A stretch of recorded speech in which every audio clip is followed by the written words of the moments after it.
Hi guys, Jimmy with Jimmy's Auto and Firearms, and today we're going to take a look at a Western Marshall single action 6-shooter. Now this is in 22 and it does come with both the 22 mag and the 22 long rifle cylinders for the firearm. Now if you'll notice, it says the original full-sized Western Marshall, and they were produced back in the 70s and by the Hawes Firearms Company, which was part of J.P. Sauer Company, Sauer and Son. So all of these things are the manufacturers, and they are on the barrel of the gun. But what I'm going to do is compare it to both the Frontier Scout. I've got one here that's got both cylinders with it, and then this is a full-size Colt single-action Army back here, a 45 caliber.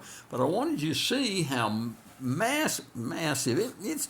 Not massive, but it's a full-sized firearm for a 22 compared to the Colt Frontier Scout. So let's get it out of the box. So again, there's what you get with it. Single-action revolver, and there's the other cylinder. And one of the unique things, or different things about this firearm, is this cylinder, you can see, has inserts into it, which I think is interesting. I'll put it that way. I'm not a firearms manufacturer, so I'm not sure the purpose of doing it that way. But anyway, here's your look at the barrel, where you can see it says Hawes Firearms Company and then J.P. Sauer and Son. But let's compare them. First off, we'll take this 22, the Colt, which was probably the most popular single-action firearm in 22 caliber at that time, and you can see quite a difference in the size.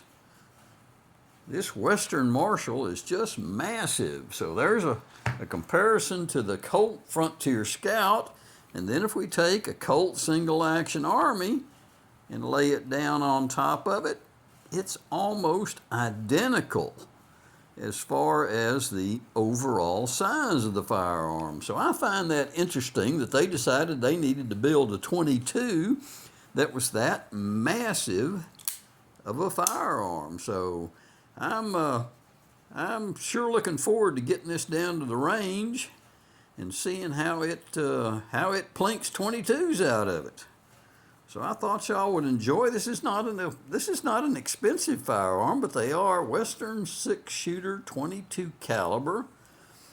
I have not run across many of these. This gun came from a family friend, and I had not seen one, but of course I hadn't been looking for one. But almost impeccable. Got just a little bit of a cylinder turn line on it, but a good-looking overall firearm, and I'm really tickled to add it to the collection. I'm thrilled that we were able to pick this up. So guys, hey, do me a solid, hit that subscribe button. I appreciate you watching as always, and we will see y'all down the road.